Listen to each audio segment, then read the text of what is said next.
Nå befinner jeg meg i Frognerparken, eller rettere sagt i Vigelandsanlegget. Visste du at dette er verdens største skulpturpark, hvor alle skulpturene er laget av en og samme kunstner? Det er også Norges største turistattraksjon, og hvert år er over 2 millioner mennesker innom i parken her.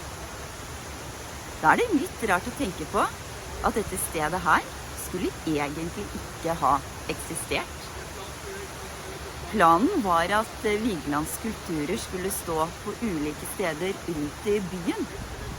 Men Gustav Vigeland var en produktiv mann, og etter hvert som han stadig laget flere skulpturer, bestemte Oslo kommune seg for å samle skulpturene hans på ett område. Og i 1924 begynte de å bygge anlegget her oppe. Jeg startet med å si at jeg befinner meg i Frognerparken. Verbet å befinne seg, det betyr å være et sted. Men det er et refleksivt verb, så ordet seg vil forandre seg etter hvem som er subjekt i setningen. Jeg befinner meg, mens du befinner deg. Legg også merke til at hvis setningen starter med noe annet enn subjektet, så vil subjektet komme inn og dele verbet og pronomene. Nå befinner jeg meg i Frognerparken. Og så var det dette med uttale, da. Alle norske ord har en lang lyd, men bare én lang lyd.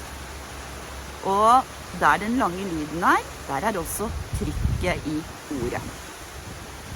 Og i verbet å befinne seg er det den doble n-en som er den lange lyden, og der er altså trykket i ordet. Å befinne seg er måten å uttale det på. Videre sa jeg at dette stedet her skulle egentlig ikke eksistert. Hva betyr dette ordet egentlig? Det har mange ulike betydninger og bruksområder på norsk. I denne setningen her, dette stedet skulle egentlig ikke eksistert, er ordet egentlig et synonym til opprinnelig. Men hvis jeg sier til en person, hva er det egentlig du prøver å si? Så forteller uttrykket egentlig at personen enten har uttrykt seg uklart, eller at jeg tror at personen mener noe annet enn det han eller hun sier. Noen ganger bruker vi egentlig for å fortelle om noe vi har planlagt, men som ikke blir noe av. Egentlig skulle jeg trene i dag, men det er mye hyggeligere å gå rundt her.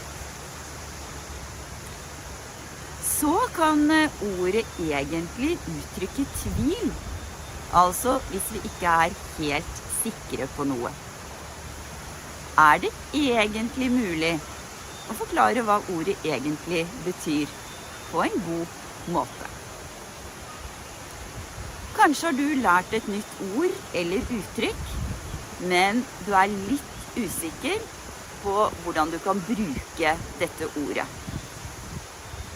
Da kan du spørre, hvordan bruker vi dette ordet egentlig?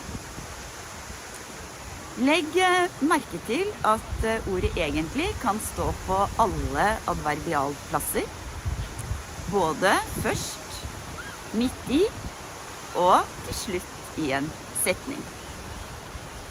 Og så var det dette med uttalen da, og den lange lyden.